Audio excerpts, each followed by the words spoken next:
Hello and नमस्कार दोस्तों, स्वागत है आपका एक और नए वीडियो में। दोस्तों, आज की इस वीडियो में हम लोग बात करेंगे ITR 3 को आप कैसे ओल्ड टैक्स रिजीम में फाइल कर पाएंगे। जी हाँ दोस्तों, अगर आप शेयर मार्केट में थोड़ा बहुत ट्रेडिंग का शौक रखते हैं और ट्रेडिंग करते हैं और उससे आपने कुछ मुनाफा कमाया है चाहे लॉस कमाया हो, तो किस तरीके से आप उसको ओल्ड टैक्स रिजीम के अंतर्गत, अगर आपकी सैलरी इनकम है तो उसके साथ साथ कैसे आप ITR 3 को ऑनलाइन स्वयं से ही फाइल कर पाएंगे। कंप्लीट प्रोसेस शुरू से लेकर के अंत तक मैं आपको इस वीडियो में बताने वाला हूं। जैसा कि आप यहां पर देख रहे हो, मेरे जो ये क्लाइंट है, इन्होंने शेयर मार्केट में FNO में ट्रेडिंग की है, जिससे तकरीबन जो है इनको 12,967 का, इंट्राडे में ट्रेडिंग से 263 रुपए का, शॉर्ट टर्म कैपिटल गेन जो कि फिनसर्व से है, जहां से इनको तकरीबन 33,439 रुपीज का, और एक HDFC में इनका अकाउंट है जहां से इनको 1,80,993 रुपए का शॉर्ट टर्म कैपिटल गेन हुआ है। इट मीन्स कि इन्होंने FNO और इंट्राडे में ट्रेडिंग की है, इसीलिए इनको ITR 3 फाइल करना पड़ेगा। अब ये ITR 3 चूंकि न्यू टैक्स रिजीम में फाइल कर सकते थे, बट इनका यहाँ पर आप फॉर्म 16 देखोगे तो यहाँ पर इनके काफी अच्छे खासे डिडक्शन लिए हुए हैं। जैसे इनकी टोटल सैलरी 18 लाख है, उसमें से HRA है, चिल्ड्रन एजुकेशन अलाउंसेंस है, इसके अलावा होम लोन इंटरेस्ट है, सेक्शन 80C में इन्वेस्टमेंट है, 80CCD 1B में इन्वेस्टमेंट है। तो इस वजह से जो है इनके ओल्ड टैक्स रिजीम ज्यादा बेनिफिशियल रहेगी। तो कंप्लीट वीडियो बताने वाला हूं कि कैसे आप इस इनकम को कौन से हेड में दिखाएंगे, कैसे ओल्ड टैक्स रिजीम के लिए फॉर्म 10 IEA फाइल करेंगे। तो सबसे पहले आपको क्या करना है, जहां भी आपका डीमैट अकाउंट है वहां से आपको एक taxable profit and loss statement download कर लेना है फाइनेंशियल ईयर 2023-24 का। जैसे मेरे केस में यहाँ पर जो है HDFC का हमारे पास शॉर्ट टर्म कैपिटल गेन है, जिसमें 1,80,993 रुपए। इसके अलावा इनके पास जो है फिन वीजा का भी डीमैट अकाउंट है, जहां से ये प्रॉफिट अर्न करते हैं। जैसे यहाँ पर आप इनकी डिटेल देखोगे तो शॉर्ट टर्म कैपिटल गेन इन्होंने अर्न किया है। इसके अलावा जॉबिंग डिटेल का मतलब होता है कि इंट्राडे में इनकी कितनी ट्रेडिंग है। इसके बाद में यहाँ पर इनको जो ईयर में डिविडेंड मिला उसकी डिटेल है, और इसके साथ ही इन्होंने FNO में भी अच्छा खासा ट्रेडिंग किया है, जहां पर पूरी मैंने कैलकुलेशन कर ली और इसकी एक अलग से सेपरेट कैलकुलेशन शीट बना ली है कि FNO में इनका टर्नओवर कितना है। जैसे ये हेड है ना, टर्नओवर का है, तो यहाँ पर FNO में टर्नओवर कितना है, कितनी सेल वैल्यू है, कितनी बाई वैल्यू है। हालांकि FNO और इंट्राडे के केस में सेल वैल्यू और बाई वैल्यू यूज में नहीं आती है, बट उसी से ही टर्नओवर की कैलकुलेशन की जाती है। तो यहाँ पर आपको सबसे पहले डीमैट अकाउंट से taxable profit and loss statement download कर लेना है। उसके पश्चात आपको इस तरीके से कैलकुलेशन कर लेनी है कि आपको ग्रॉस प्रॉफिट कितना हुआ, कितने आपके खर्चे हुए और कैसे आपका नेट प्रॉफिट निकल कर आएगा। इसी तरीके से शॉर्ट टर्म कैपिटल गेन यहाँ पर 33,000 और short term capital gain from HDFC से यहाँ पर 1,80,000 है। तो इस तरीके से आपको एक कंप्लीट कैलकुलेशन शीट बना लेनी है। चाहे आपके मल्टीपल डीमैट अकाउंट हो, जैसे जीरोधा में हो गया, ग्रो ऐप में हो गया, या किसी भी ब्रोकर के पास आपका डीमैट अकाउंट हो, तो उस केस में आपको सबसे पहले वहां से taxable profit and loss statement download कर लेना है और कैलकुलेशन कर लेनी है कि आपका प्रॉफिट कितना है, उसमें से एक्सपेंसेस लेस करके नेट प्रॉफिट आपको काउंट कर लेना है। इसके बाद में ITR भरने के लिए आपके पास फॉर्म नंबर 16 भी होना चाहिए, जैसे मेरे केस में यहाँ पर है। तो ITR 3 अब हम फाइलिंग स्टार्ट करते हैं। उससे पहले अगर आप इस चैनल पर नए हो तो चैनल को सब्सक्राइब और वीडियो को लाइक जरूर कर दीजिएगा। तो ITR भरने के लिए सबसे पहले आ जाना है आपको इनकम टैक्स की साइट incometax.gov.in पर, और यहाँ पर राइट साइड कॉर्नर में लॉगिन का ऑप्शन रहेगा, तो इस पर क्लिक करके यूजर ID में आपको अपना पैन नंबर और पासवर्ड इंसर्ट करके लॉगिन कर लेना है। लॉगिन करने के बाद आपको दो काम करने हैं। सबसे पहले तो यहाँ पर AIS का ऑप्शन रहेगा, सिंपली इस पर क्लिक करके आपको यहाँ पर AIS का ऑप्शन मिलेगा, इस पर क्लिक करना है, और फिर यहाँ पर ऑप्शन रहेगा TIS का, तो सिंपली आपको इस पर क्लिक करना है। इसके बाद में इसको नीचे स्क्रॉल डाउन करोगे तो यहाँ पर इन्होंने जिस जिस में ट्रेडिंग की है और जिन जिन सोर्सेज से इनको इनकम हुई है उसकी सारी डिटेल रहेगी। जैसे सैलरी इनकम 18,21,732 रुपए है, जो यहाँ पर आप फॉर्म नंबर 16 इनका पार्ट B देखोगे तो 18,21,732 2024 एक्यूरेट मैच हो रही है। इसके बाद में यहाँ पर इनको dividend, saving bank account interest, FD interest और इसके अलावा इन्होंने फॉरेन में करेंसी बाहर भेजी है या रिसीव्ड की है। हालांकि ये न तो टैक्सेबल होती है क्योंकि इसकी लिमिट 7 लाख रुपए तक होती है। इसके बाद में इन्होंने sale of security of unit of mutual fund यानी कि शेयर मार्केट में ट्रेडिंग की है। सेल है इनकी 36 लाख और परचेज है 56 लाख। इट मीन्स कि इनको लॉस हुआ है नहीं। कभी भी आपको एआईएस डाटा के अकॉर्डिंग नहीं जाना है, आपको अपने ब्रोकर से डीमैट अकाउंट का taxable profit and loss statement download कर लेना है। तो सबसे पहले आपको एआईएस चेक कर लेना, इससे आइडिया हो जाता है आपको कि कौन सा आईटीआर आपके लगेगा। तो यहाँ पर इंटरडे और एफएनओ की ट्रेडिंग है, तो इस केस में इनके जो है आईटीआर 3 लगेगा और वो भी ओल्ड टैक्स रिजीम में लगेगा। दूसरा काम आपको करना है, यहाँ पर ई फाइलिंग में ई फाइल मेन्यू में आपको मिलेगा व्यू फॉर्म 26 तो सिंपली आपको इस पर क्लिक करना है। इसके बाद में इस चेक बॉक्स को टिक करके प्रोसीड और व्यू टैक्स क्रेडिट फॉर्म और यहाँ पर assessment year 24-25 view as HTML और व्यू एंड डाउनलोड ऑप्शन पर क्लिक करके फिर इसको नीचे स्क्रॉल डाउन करना है। तो यहाँ पर सिंपली जो है 3 नंबर पॉइंट में इनको सैलरी रिसीव्ड हुई है और जो ये ऊपर के 2 पॉइंट है ये डिविडेंड के हैं। तो इस प्रकार आपको सबसे पहले चेक कर लेना है एआईएस और फॉर्म 26 एएस की, उसमें कोई एक्स्ट्रा इनकम आपकी रिपोर्ट तो नहीं हो रखी है। अगर उस इनकम को आपने रिपोर्ट नहीं किया अपने आईटीआर को फाइलिंग करते टाइम, तो आपका आईटीआर में भी डिफेक्टिव हो जाएगा। सेक्शन 139(9) का नोटिस भी आपको आ सकता है। तो इसके बाद में हम करते हैं फाइलिंग आईटीआर की स्टार्टिंग। तो यहाँ पर मैंने बताया था आपको कि आपको ओल्ड टैक्स रिजिम लेनी है। तो ओल्ड टैक्स रिजिम लेने के लिए क्या करना है, जब आप सिंपली आईटीआर 1 और 2 फाइल करते हैं तो वहां पर यस का ऑप्शन रहता है कि आप क्या न्यू टैक्स रिजिम से ऑप्ट आउट कर रहे हो। तो उस केस में यस करते हो तो आप automatically form old tax regime में भर सकते हो। बट आईटीआर 3 और 4 के केस में आपको एक अलग से फॉर्म 10 IEA भरना पड़ता है ओल्ड टैक्स रिजिम में स्विच करने के लिए। तो उस केस में आपको सिंपली अपने डैशबोर्ड पे आ जाना है और यहाँ पर ई फाइल में इनकम टैक्स फॉर्म का ऑप्शन रहेगा, यहाँ पर रहेगा फाइल इनकम टैक्स फॉर्म। तो सिंपली आपको इस पर क्लिक कर देना है। जैसे ही आप इस पर क्लिक करोगे तो यहाँ पर सबसे पहले ही आपको ऑप्शन मिल जाएगा फॉर्म 10 IEA और इसके सामने ऑप्शन रहेगा फाइल नाउ का। तो सिंपली आपको इस पर क्लिक कर देना है। फिर असेसमेंट ईयर आपको बाय डिफॉल्ट 24-25 सेलेक्ट करके कंटिन्यू ऑप्शन पर क्लिक कर देना है। फिर लेट्स गेट स्टार्टेड और यहाँ पर ये फर्स्ट ऑप्शन पूछ रहा है कि do you have any professional और business income during the assessment year, यानी कि आपने पिछले असेसमेंट ईयर 2024-25 में अपनी सैलरी इनकम के साथ साथ कोई बिजनेस इनकम भी रिसीव्ड की है क्या।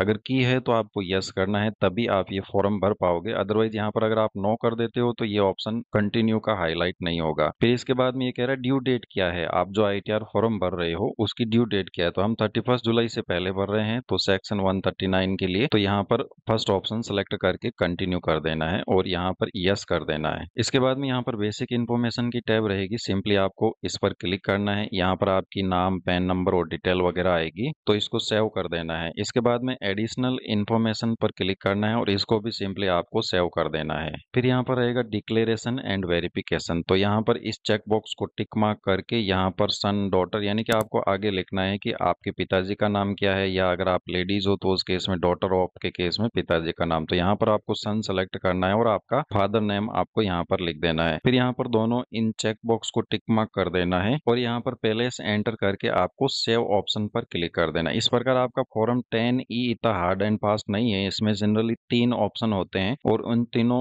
ऑप्शन को आपको यानी तीनों शेड्यूल को आपको कंप्लीट करना रहता है। इसके बाद में प्रीव्यू ऑप्शन पर क्लिक करोगे और यहाँ पर इसको नीचे स्क्रॉल डाउन करके प्रोसीड टू वेरीफाई ऑप्शन पर क्लिक करके यस करना है। इसके बाद में यहाँ पर इस फॉर्म 10 IEA को वेरीफाई भी करना रहता है। तो जनरली यहाँ पर फर्स्ट ऑप्शन आधार OTP के द्वारा हम इसको वेरीफाई कर लेते हैं। कंटिन्यू ऑप्शन पर क्लिक करके आधार की टर्म्स एंड कंडीशन को एक्सेप्ट करके जनरेट आधार OTP कर देते हैं। इसके बाद में आधार कार्ड में जो रजिस्टर्ड मोबाइल नंबर है उसमें एक OTP जाएगा जो कि आपको यहाँ पर एंटर कर देना है और फिर वैलिडेट ऑप्शन पर क्लिक कर देना है। तो यहाँ पर फॉर्म 10E कंफर्मेशन सबमिशन मांग लिया जाएगा और इसका आप एक्नॉलेजमेंट यहाँ पर डाउनलोड ऑप्शन पर क्लिक करके डाउनलोड कर सकते हो। तो इस प्रकार एक्नॉलेजमेंट रिसिप्ट रहेगा फॉर्म 10E का, जो कि आपको ITR 3 जब फाइल करोगे तो ये एक्नॉलेजमेंट नंबर आपको फॉर्म 10 IEA का ITR 3 में डालना रहेगा जब आप न्यू टैक्स रिजीम से ओल्ड टैक्स रिजीम में स्विच कर रहे हो उस केस में। तो हमने फॉर्म 10 IEA भर दिया। सबसे पहले आपको काम यही करना है कि अगर आप ओल्ड टैक्स रिजीम के साथ जा रहे हो तो उस केस में फॉर्म 10 IEA भरना है। इसके बाद में हम ITR फाइलिंग स्टार्ट करते हैं। तो सिंपली आपको डैशबोर्ड ऑप्शन पर क्लिक कर देना है और यहाँ पर फाइल नाउ का ऑप्शन मिलेगा, या तो आप यहाँ से भी फाइल कर सकते हो, अदरवाइज यहाँ पर ई फाइल मेन्यू में इनकम टैक्स रिटर्न और फाइल इनकम टैक्स रिटर्न इस ऑप्शन पर क्लिक करके assessment year 24-25 filing mode online continue option पर क्लिक करना है। स्टार्ट न्यू फाइलिंग ऑप्शन पर क्लिक करना है। यहाँ पर आपकी कैटेगरी इंडिविजुअल, HUF या अदर्स जो भी हो सेलेक्ट करके कंटिन्यू ऑप्शन पर क्लिक करना है। फिर यहाँ पर ITR कौन सा भर रहे हो, तो हम यहाँ पर ITR 3 फाइल कर रहे हैं, तो प्रोसीड विद ITR 3 ऑप्शन पर क्लिक करना है। फिर यहाँ पर ऑप्शन रहेगा लेट्स गेट स्टार्टेड का, तो सिंपली आपको इस पर क्लिक कर देना है।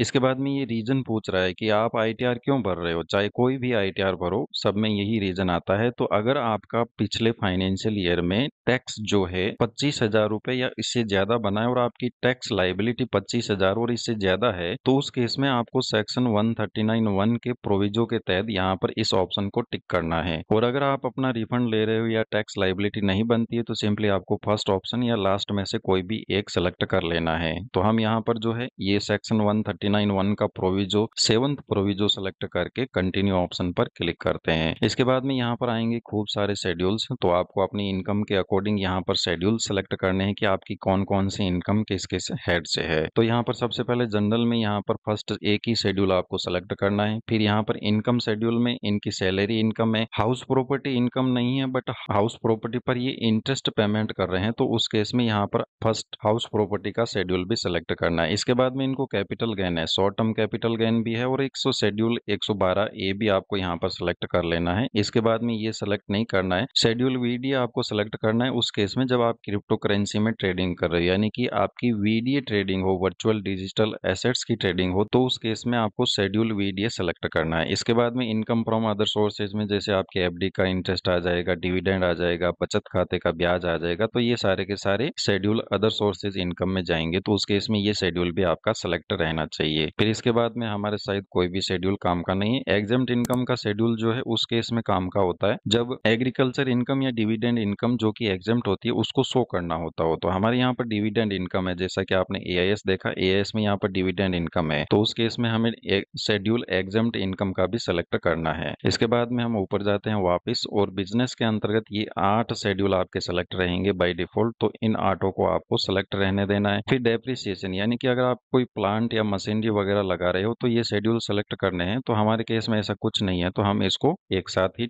अनटिक मार्क कर देते हैं। फिर डिडक्शन का शेड्यूल है, तो अभी यहाँ पर देखोगे कि आपको सेक्शन 80D के कोई भी डिडक्शन या कोई भी अलाउ नहीं है। वो आपको अलाउ तब होंगे जब आप ओल्ड टैक्स रिजीम में ऑप्शन यस करके फॉर्म 10 IEA जो आपने भरा था उसका एक्नॉलेजमेंट नंबर और डेट सेलेक्ट करोगे, तो वापस आपको बैक आकर के यहाँ पर अपनी फॉर्म 16 के अकॉर्डिंग जो जो डिडक्शन है उन सारे के आपको यहाँ पर एंटर करने हैं। तो वो बाद में हम बैक आकर के करेंगे। फिर यहाँ पर टैक्सेस का है वो रहने देना है, और अदर्स के शेड्यूल है वो भी आपको रहने देना है। फिर हमारे यहाँ पर सारे शेड्यूल सिलेक्शन कंप्लीट हो गए हैं, तो सिंपली आपको कंटिन्यू ऑप्शन पर क्लिक करके कंटिन्यू कर देना है और एक बार के लिए इन क्वेश्चन को स्किप कर देना है। फिर यहाँ पर आप देखोगे कि आपके खूब सारे शेड्यूल आ गए। ये पॉपअप विंडो आती है। इस पॉपअप विंडो का मतलब ये है कि आपका जो ये फॉर्म खुला है इसमें AIS, TIS और फॉर्म नंबर 26 से ऑटोमेटिक प्री फिल डाटा आ रहा है, और उसमें आपको अगर किसी भी प्रकार का करेक्शन करना हो तो कर सकते हो। तो सिंपली इसको ओके कर देना है, कुछ नहीं करना है। फिर यहाँ पर देखोगे जो जो शेड्यूल हमने सेलेक्ट किए थे वो सारे के सारे यहाँ पर आ गए हैं। तो हम 1 बाय 1 करके हर शेड्यूल को सेलेक्ट करके कंप्लीट करेंगे। जरूरी नहीं है आप सबसे पहले ये शेड्यूल कंप्लीट करो, पर अगर आप लाइन वाइज करोगे तो सबसे बेटर रहेगा, क्योंकि आपको समझ में इजीली आएगा। तो हम सबसे पहला शेड्यूल ही यहाँ पर लेते हैं जनरल का।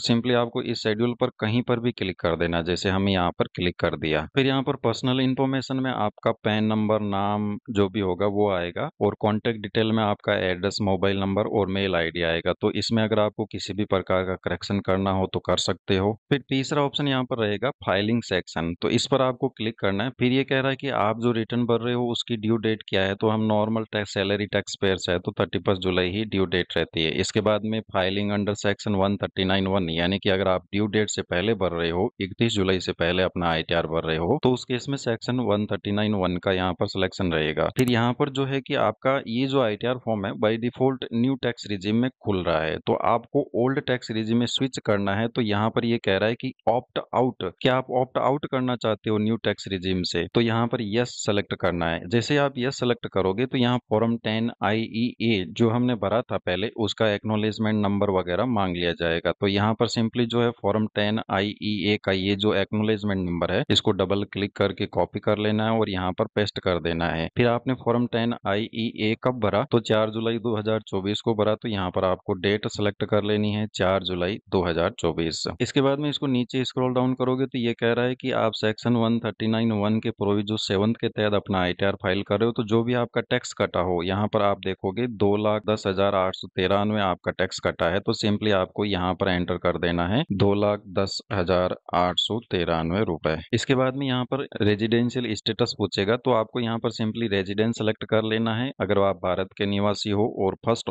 कंडीशन यहाँ पर सेलेक्ट कर लेनी है। फिर यहाँ पर इन सभी ऑप्शन को आपको नो ही कर देना है, क्योंकि ये आपके किसी काम के नहीं है, तो इनको सबको आपको 1 बाय 1 करके नो कर देना है। इसको भी हम नो कर देते हैं, अनलिस्टेड इक्विटी शेयर नो करके सेव कर देना है। इसके बाद में रहेगा शेड्यूल ऑडिट इन्फॉर्मेशन का, तो यहाँ पर ये कह रहा है कि क्या आप सेक्शन 44AA के तहत अकाउंट मेंटेन करते हो, तो यहाँ पर नो ही करना है, क्योंकि हमें जो है अगर लॉस को कैरी फॉरवर्ड करना हो तो इस केस में अकाउंट मेंटेन करना जरूरी होता है। फिर ये कह रहा है कि क्या आपका टर्नओवर 1 करोड़ को क्रॉस कर गया है, यदि यस, यहाँ पर आप FNO की सीट देखोगे, यहाँ पर जो है FNO का टर्नओवर कितना है 42,75,000 रुपए है। इंटरडे का टर्नओवर कितना है 1,207 रुपए। STG CG वगैरह का ये तो सारे मिलाकर भी अपने 1 करोड़ को क्रॉस नहीं कर रहे हैं, तो सिंपली आपको यहाँ पर आना है और नो, हमारा टर्नओवर जो है 1 करोड़ को पार नहीं कर रहा है। इसके बाद में ये कह रहा है कि क्या आप ऑडिट के लिए एप्लीकेबल हो, तो नो कर देना है। इसके बाद में नीचे स्क्रॉल डाउन करके इन सब को नो करके सेव कर देना है। फिर यहाँ पर आपकी बैंक डिटेल रहेगी, तो सिंपली फर्स्ट टैब को हम यहाँ पर कंफर्म कर देते हैं, तो आप देखोगे कि आपकी जो फर्स्ट टैब है उस पर ग्रीन टिक लगा हुआ आ गया और कंफर्म्ड आ गया। इट मीन्स कि ये आपकी टैब जो है ओके है। इसके बाद में नेचर ऑफ बिजनेस का आपको यहाँ पर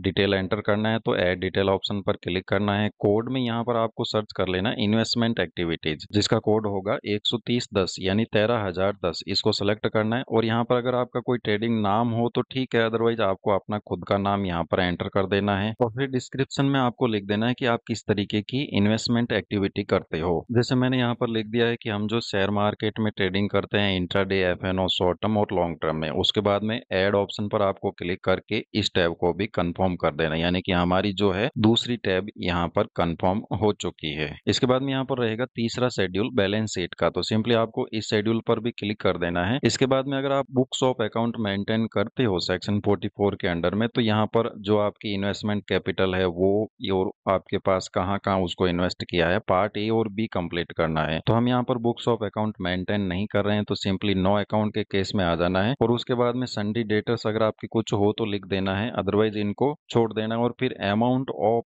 स्टॉक इन ट्रेड, यानी कि आपने शेयर बाजार में कितने पैसे इन्वेस्ट कर रखे हैं, तो हमने जो है यहाँ पर 4,85,400 इन्वेस्ट कर रखे हैं, उसको एंटर करके जीरो करके सेव कर देते हैं। तो नो अकाउंट केस में आपको यहाँ पर यही करना है और इसके बाद में इसको कंफर्म करके ओके कर देना है। तो हमारा यहाँ पर शेड्यूल बैलेंस शीट का जो है वो कंप्लीट हो चुका है। इसके बाद में मैन्युफैक्चरिंग अकाउंट, यानी कि अगर आप कोई प्रोडक्ट मैन्युफैक्चर करते हो तो उस केस में इस शेड्यूल को कंप्लीट करना है, अदरवाइज इसको सिंपली यहाँ पर कंफर्म कर देना है। कोई भी चीज आपको छेड़ने की जरूरत नहीं है। इसके बाद में ट्रेडिंग अकाउंट का रहेगा, तो इसको भी आपको क्लिक कर देना है। और यहाँ पर जो है ट्रेडिंग अकाउंट में सबसे लास्ट में यहाँ पर 12 नंबर पॉइंट ही आपके काम का है, जो कि इंट्राडे का ट्रेडिंग का होता है। तो यहाँ पर ये पूछ रहा है turn over from intraday trading, तो यहाँ पर हम एक्सेल सीट ओपन करेंगे और इंट्राडे का यहाँ पर आप देखोगे टर्न ओवर कितना है 1207.02, यानी कि 1207 आपको सिंपली यहाँ पर एंटर करना है। इसके बाद में ये कह रहा है इनकम कितनी हुई है आपको इंट्राडे, तो यहाँ पर इनकम हमारी कितनी है, सारे एक्सपेंसेस घटाने के बाद 263 रुपए है। तो यहाँ पर आपको सिंपली 263 एंटर करके सेव ऑप्शन पर क्लिक करके कंफर्म कर देना है। तो यहाँ पर आपका जो है है ट्रेडिंग अकाउंट भी कंप्लीट हो चुका है। इसके बाद में नेक्स्ट शेड्यूल रहता है प्रॉफिट एंड लॉस अकाउंट का। तो यहाँ पर सिंपली आपको इस ऑप्शन पर क्लिक कर देना है, शेड्यूल पर कहीं पर भी क्लिक कर देना है। तो अगर आप बुक्स ऑफ अकाउंट मेंटेन करते हो तो डेबिट और क्रेडिट यहाँ पर फुलफिल करने हैं, आपके ऑफिस के जो भी सारे खर्चे हैं वो। और अगर बुक्स ऑफ अकाउंट मेंटेन नहीं करते हो तो सबसे लास्ट में मिलेगा no account case add detail option पर आपको क्लिक करना है। और यहाँ पर प्रोफेशनल एक्टिविटी, स्पेक्युलेटिव एक्टिविटी यानी कि इंट्राडे वगैरह का अगर आप कुछ हो तो वो एंटर करना है। अदरवाइज यहाँ पर बिजनेस में आएंगे और यहाँ पर एफएनओ का डिटेल एंटर करना है। तो यहाँ पर ग्रॉस रिसिप्ट में आपको जो भी एफएनओ का टर्नओवर हो वो डिटेल एंटर कर देनी है। तो यहाँ पर एक्सेल सीट में एफएनओ का हमारा टर्नओवर है 42,75,024 रुपए। तो यहाँ पर एंटर कर देना है जो भी आपका टर्नओवर हो वो। इसके बाद में यहाँ पर आपको कितना प्रॉफिट हुआ है टर्नओवर, तो यहाँ पर जो है प्रॉफिट आप देखोगे तो वो प्रॉफिट है 78,415 रुपए। तो यहाँ पर जीरो एंटर कर देना, क्योंकि ये कह रहा है कि अगर आपने ऑनलाइन जो भी किया है ट्रांजेक्शन वो डिटेल एंटर करनी है, और अगर आपने केस में किया है तो वो एंटर करनी है। तो यहाँ पर आपको सिंपली जीरो एंटर कर देना है। फिर ये कह रहा है कि आपको इस टर्नओवर से प्रॉफिट कितना हुआ है, तो हमारा प्रॉफिट है 78,415 रुपए। तो 78,415। और इसके बाद में एक्सपेंसेज, तो एक्सपेंसेज यहाँ पर है 65,448 रुपए। तो यहाँ पर 65,448 एंटर कर देना है। इसके बाद में ऐड डिटेल ऑप्शन पर आपको क्लिक कर देना है। इसके बाद में इसको नीचे स्क्रॉल डाउन करके सिंपली कंफर्म ऑप्शन पर क्लिक कर देना है। तो यहाँ पर आपका जो है शेड्यूल P&L भी कंप्लीट हो चुका है। फिर यहाँ पर अदर इन्फॉर्मेशन का शेड्यूल रहेगा, यानी कि अगर आप ऑडिट वगैरह अप्लाई करते हो अपने ITR पे तो उस केस में यहाँ पर सिलेक्ट कर लेना है। अदरवाइज इसको नॉर्मली कंफर्म कर देना है, क्योंकि कंफर्म हर आपको शेड्यूल करना जरूरी होता है। फिर यहाँ पर शेड्यूल सैलरी का रहेगा, तो यहाँ पर सैलरी शेड्यूल पर क्लिक करते हैं। फिर यहाँ पर जो है एम्प्लॉयर की डिटेल रहेगी, तो ये कभी करेक्ट नहीं होती है। इसमें सब में आप देखोगे तो 0000 आ रहा है, जबकि इनकी जो यहाँ पर फॉर्म 16 है, यहाँ पर ले आते हैं फॉर्म 16 है, इनसे इनको जो सैलरी मिली है वो 18,21,000 मिली और यहाँ पर 00 आ रहा है। तो इट मीन्स कि आपको इसको एडिट करना है। तो यहाँ पर एड ब्रेकअप डिटेल इस ऑप्शन पर आपको क्लिक कर देना है। इसके बाद में नेचर ऑफ एम्प्लॉयमेंट आपको सिलेक्ट करना है, सेंट्रल गवर्नमेंट, और फिर यहाँ पर बेसिक सैलरी की डिटेल में आपको बेसिक एंटर कर देना है। तो यहाँ पर आप देखोगे इनका फॉर्म नंबर 16, तो इनकी जो सैलरी कितनी 18,21,732 रुपए। तो यहाँ पर एंटर कर देना है 18,21,732 रुपए। इसके बाद में यहाँ पर जिन जिन चीज की आपको एग्जामेशन लेनी है उसका ब्रेकअप देना भी जरूरी है। जैसे यहाँ पर इन्होंने CEA का 1200 रुपए का एग्जामेशन लिया है, चिल्ड्रन एजुकेशन अलाउंस का, वो प्लस यहाँ पर HRA का भी इन्होंने एग्जामेशन लिया है लगभग 1.5 लाख रुपए के आसपास।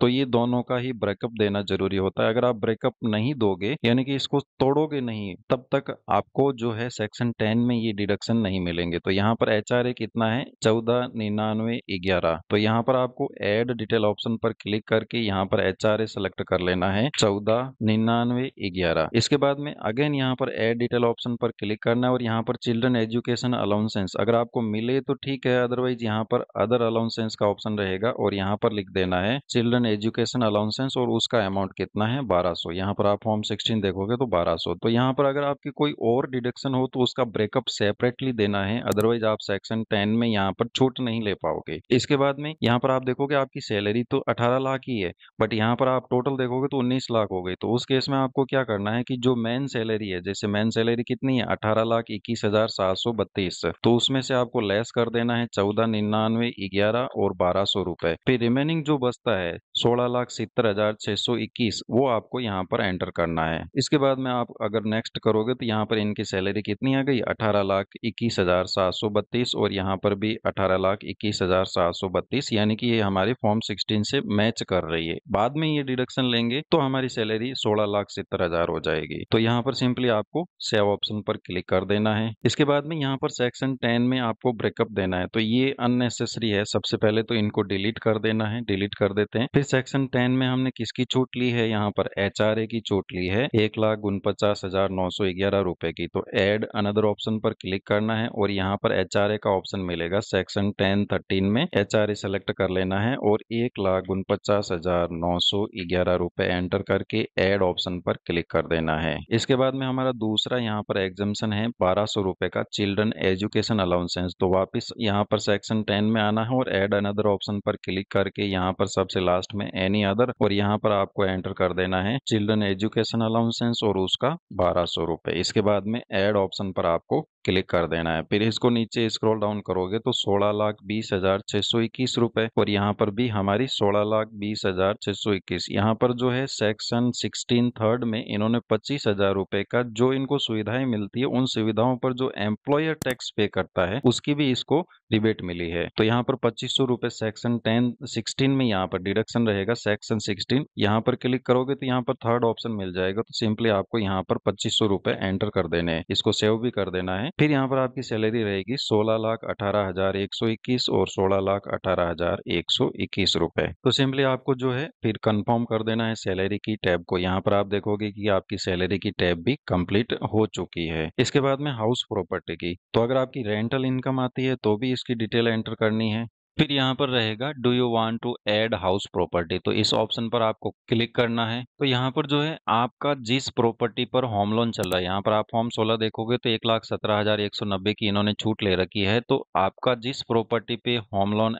चल रहा है उसका आपको यहाँ पर एड्रेस देना है कंप्लीट पिन कोड के साथ। तो मैं यहाँ पर एड्रेस डाल देता हूँ। एड्रेस और पिन कोड एंटर करने के बाद ये कह रहा है कि प्रॉपर्टी किस टाइप की है, तो यहाँ पर सेल्फ सेलेक्ट कर लेना है। अगर आपकी प्रॉपर्टी में कोई और पार्टनर है जैसे वाइफ है या पेरेंट्स है तो उस केस में यस करना है, अदरवाइज यहाँ पर नो कर लेना है। इसके बाद में जिस प्रॉपर्टी पर आपका होम लोन चल रहा है वो किस प्रकार की है, यानी कि आप खुद रह रहे हो तो सेल्फ ऑक्यूपाइड करना है। अगर आपने उस प्रॉपर्टी को किराए पर दे रखा है और आपको उससे रेंटल इनकम मिलती है तो उस केस में लेट आउट सेलेक्ट करना है। तो हम यहाँ पर सेल्फ ऑक्यूपाइड सेलेक्ट कर लेते हैं और हमारा जो भी इंटरेस्ट है 11,71,90 वो एंटर कर देना, तो वो ऑटोमेटिक यहाँ पर नेगेटिव फिगर में चला जाएगा। इसके बाद में ऐड ऑप्शन पर क्लिक कर देना है। तो यहाँ पर जो है आपकी हाउस प्रॉपर्टी ऐड हो चुकी है और इसका जो इंटरेस्ट है वो नेगेटिव आ चुका है। इट मीन्स कि आपको इसकी रिबेट मिल जाएगी। सिंपली इसको कंफर्म ऑप्शन पर क्लिक कर देना है। तो यहाँ पर आप देखोगे कि आपकी हाउस प्रॉपर्टी की शेड्यूल बी टैब भी यहाँ पर कंप्लीट हो चुकी है। फिर हमारी नेक्स्ट टैब रहेगी शेड्यूल बिजनेस प्रॉपर्टी का। तो सिंपली इस पर क्लिक कर देना है और जो बिजनेस से या प्रोफेशनल इनकम हो वो ऑटोमेटिक यहाँ पर आ जाएगी। जैसे यहाँ पर इंट्राडे का प्रॉफिट 263 और एफएनओ का प्रॉफिट जो है 12,967, जैसे यहाँ पर जो है 12,967 और इंट्राडे का 263, तो ये ऑटोमेटिक यहाँ पर आ चुका है। तो सिंपली आपको इस टैब को भी कंफर्म कर देना है और कुछ नहीं करना है। इसके बाद में यहाँ पर आप इसको नीचे स्क्रॉल डाउन करोगे तो नेक्स्ट रहेगा कैपिटल गेन का शेड्यूल। तो हम यहाँ पर आप देखोगे कि हमें जो है कैपिटल गेन हुआ है, एक तो इससे हुआ है और एक इससे हुआ है। तो इन दोनों की टोटल आपको डालनी है, ऐसा नहीं कि आप इसको सेपरेटली डाल रहे हो। तो यहाँ पर टोटल कर लेनी है। तो यहाँ पर एफएनओ का यहाँ पर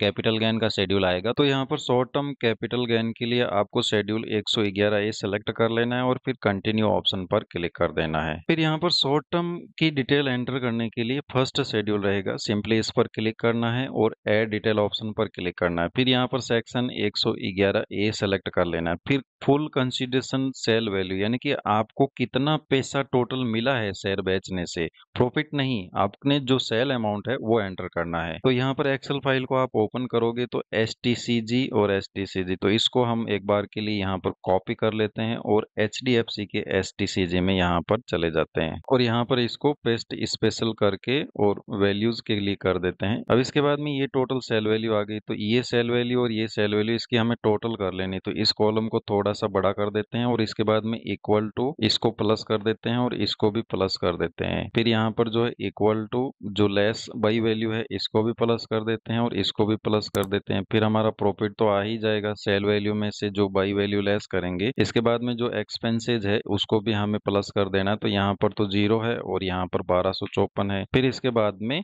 जो प्रॉफिट है इसमें से हमारा एक्सपेंसेस लेस हो जाएगा तो जो नेट प्रॉफिट है वो आ जाएगा। तो हमारी सेल कितनी है 34,56,022 रुपए, तो वो आपको यहाँ पर एंटर कर देनी है। इसके बाद में कॉस्ट ऑफ एक्वाइजेशन यानी बाई वैल्यू क्या है, तो बाई वैल्यू है 32,40,334.9, तो यहाँ पर 5 हो जाएगा, तो 32,40,335 रुपए। इसके बाद में यहाँ पर कॉस्ट ऑफ इम्प्रूवमेंट रहने देना। फिर एक्सपेंसेज हमारे कितने हैं, यहाँ पर एक्सपेंसेज है 1254 रुपए, तो वो एंटर कर देने। फिर हमारा नेट प्रॉफिट आ जाएगा 2,14,433 और 2,14,433। फिर हमारा शॉर्ट टर्म शेड्यूल गेन यहाँ पर कंप्लीट हो चुका है। तो सिंपली इसको ऐड ऑप्शन पर क्लिक कर देते हैं और इसके बाद में इसको नीचे स्क्रॉल डाउन करके कंफर्म कर देना है। जैसे आप कंफर्म करोगे तो यहाँ पर आप देखोगे कि आपका कैपिटल गेन का शेड्यूल भी कंप्लीट हो चुका है। अब 112 ये शेड्यूल रहता है जो कि लॉन्ग टर्म कैपिटल गेन के केस में रहता है। हमारा यहाँ पर लॉन्ग टर्म कैपिटल गेन कुछ भी नहीं है, हमने एफएनओ की डिटेल एंटर कर दी, इंट्राडे की कर दी और ये दोनों एसटीजीसी को मिला करके यहाँ पर डिटेल एंटर कर दी, यानी कि शेयर मार्केट का हमारा डाटा कंप्लीट हो चुका है। तो सिंपली इसको कंफर्म ऑप्शन पर क्लिक कर देते हैं। इसके बाद में इसको नीचे स्क्रॉल डाउन करेंगे तो यहाँ पर schedule income from other sources का रहेगा। तो यहाँ पर आपका डिविडेंड आ जाएगा, एफडी इंटरेस्ट आ जाएगा, सेविंग बैंक अकाउंट का इंटरेस्ट आ जाएगा। तो ये सारे के सारे जो है आपके इनकम फ्रॉम अदर सोर्सेज के आ जाएंगे। तो यहाँ पर जो है एआईएस भी हमारा एक्सपायर हो चुका है और टीआईएस भी एक्सपायर हो चुका है। इसके बाद में यहाँ पर डिविडेंड है 4,469 रुपए। तो एक बार एआईएस हम यहाँ पर अगेन ओपन कर लेते हैं, वो एक्सपायर हो गया था। तो यहाँ पर डिविडेंड है 4469 और 4469। फिर इंटरेस्ट को हमें एडिट कर लेना है। एक बार एडिट ऑप्शन पर क्लिक करते हैं तो इंटरेस्ट जो बचत खाते से है वो है 8,808 रुपए, सही है। इसके बाद में डिपॉजिट इंटरेस्ट हमारा 24 रुपए है और इसके बाद में हमारा यहाँ पर कंप्लीट हो चुका है, यानी सैलरी आ गई, डिविडेंड आ गया, बचत खाते का ब्याज आ गया, एफडी इंटरेस्ट भी आ गई और ये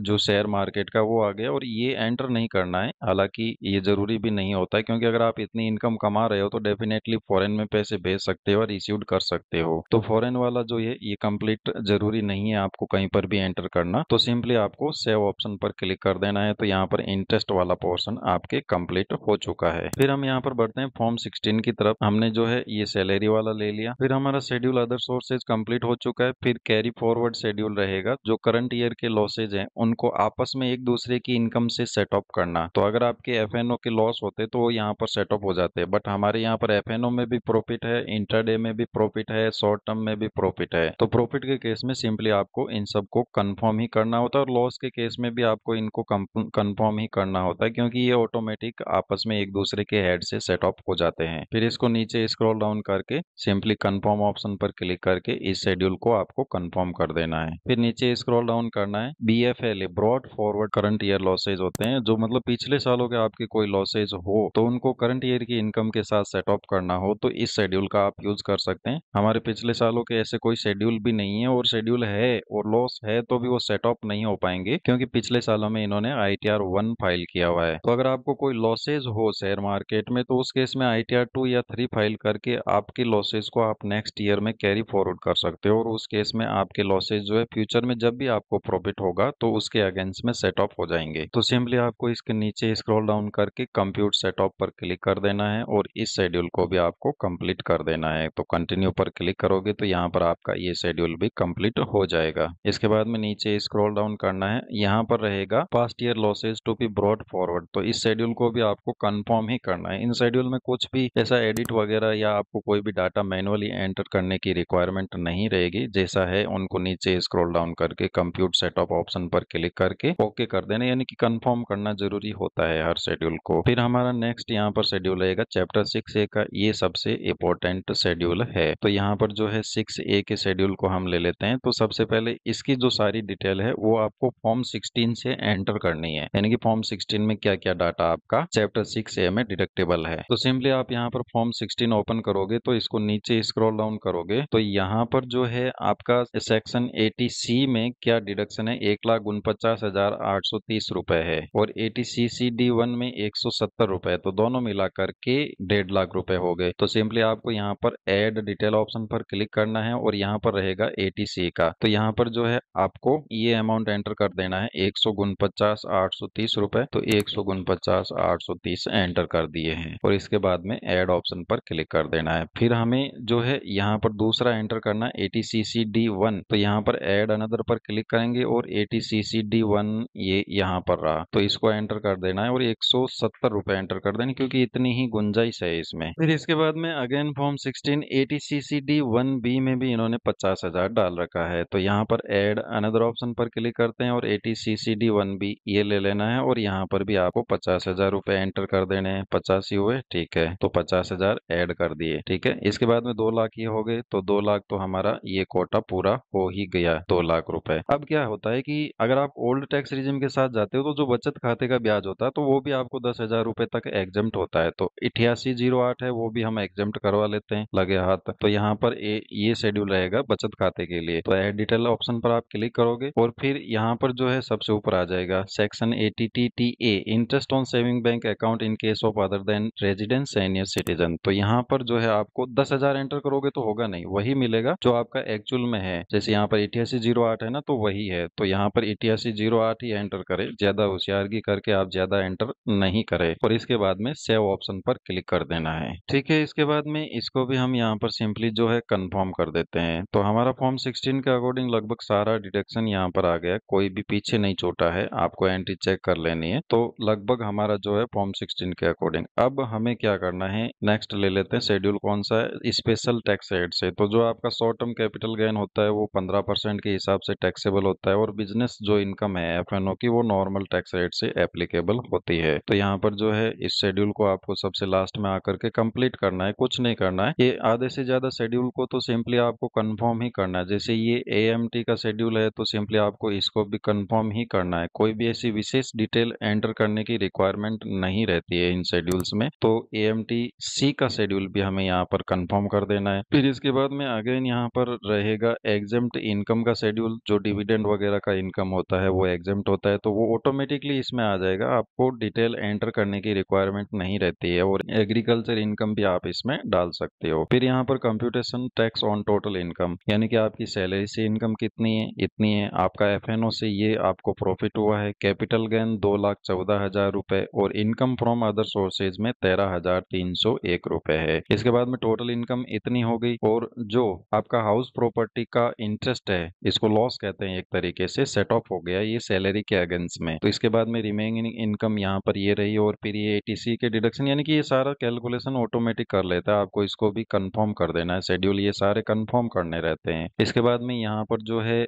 टैक्सेस पेड का शेड्यूल रहेगा कि आपकी सैलरी में से कितना क्या टैक्सेस कटा है। तो इसके लिए आपको एआईएस का सहारा नहीं लेना है, इसके लिए या तो आपको फॉर्म 16 का सहारा लेना है, और या फिर आपको यहाँ पर जो है फॉर्म 26 एएस का सहारा लेना है। तो इसको हम यहाँ पर कंफर्म कर देते हैं, और फॉर्म 26 एएस अगेन ओपन कर लेते हैं। फिर यहाँ पर 26 एएस में देखोगे तो सैलरी से इनका कितना कटा हुआ है, 2,10,893 रुपए, और यहाँ पर 1,99,000 आ रहा है। तो इसको सेलेक्ट करना है, इस पर क्लिक करोगे, एडिट करोगे, और सैलरी कितनी है पहले तो ये आपको डाल लेनी है। तो सैलरी आपकी यहाँ पर कितनी है, 18,21,732, तो वो एंटर कर देनी है, 18,21,732। और ये जो डिडक्शन अमाउंट है वो आप फॉर्म 26 ए से भी ले सकते हो, अदरवाइज आपको फॉर्म 16 के पार्ट ए में ये अमाउंट मिल जाएगा, 2,10,893 रुपए। तो यहाँ पर 2,10,893 एंटर करके सेव ऑप्शन पर क्लिक कर देना है। इसके बाद में अगेन यहाँ पर चेक कर लेना आपका कोई अदर टैक्स कटा है क्या। तो यहाँ पर जो है ये कटा हुआ है डिविडेंड पर टैक्स 3 रुपए, तो क्यों छोड़े हम 3 रुपए भी। तो इसको कॉपी कर लेना है, और फिर यहाँ पर सैलरी वाले शेड्यूल में कुछ नहीं आएगी, वो डिटेल आएगी यहाँ पर। तो अच्छा, ऑटोमेटिकली यहाँ पर आ रखी है वो डिटेल भी आपकी, 3 रुपए जो टैक्स कटा है, कितनी इनकम पर कटा है, 24 रुपए की इनकम पर। तो यहाँ पर जो है 24 रुपए आ रहे हैं, 24.66 आ रहे हैं। तो इसको 24.66 को आपको 25 करना पड़ेगा, क्योंकि जब भी 0.5 से ऊपर हो तो उस केस में उसको अगले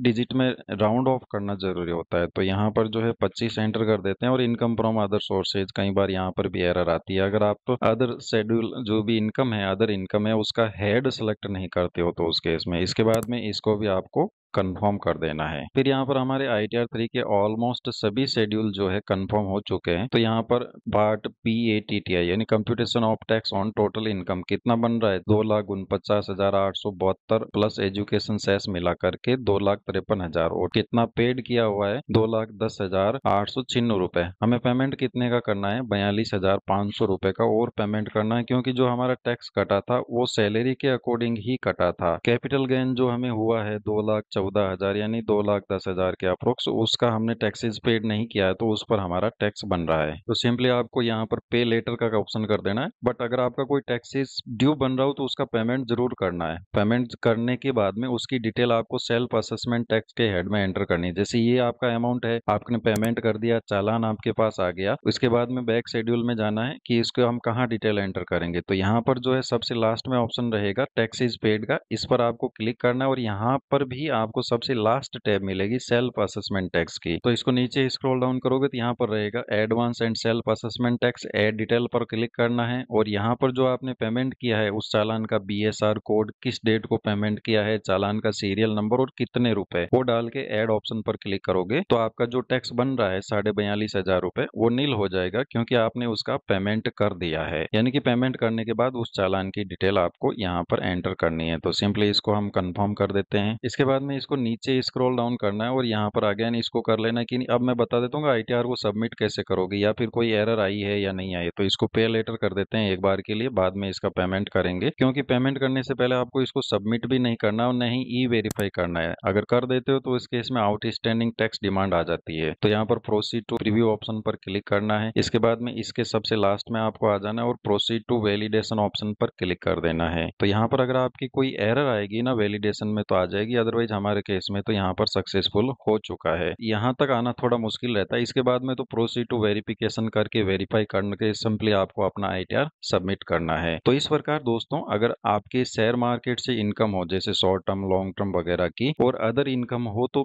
उस केस में आप ओल्ड टैक्स रिजीम में आईटीआर तरीके से फाइल करेंगे। तो वो जानकारी आज हमने इस वीडियो में सीखी। धन्यवाद दोस्तों। और अगर आप भी अपना आईटीआर एक टैक्स एक्सपर्ट और सीए के माध्यम से भरवाना चाहते हैं तो जो स्क्रीन पर नंबर दिए गए हैं उन नंबरों पर आप कांटेक्ट कर सकते हैं। और हाँ दोस्तों, अगर आपको वीडियो अच्छी लगी हो तो चैनल को सब्सक्राइब और वीडियो को लाइक जरूर कर दीजिएगा ताकि मेरे को ऐसे और वीडियो बनाने के लिए मोटिवेशन मिलता रहे।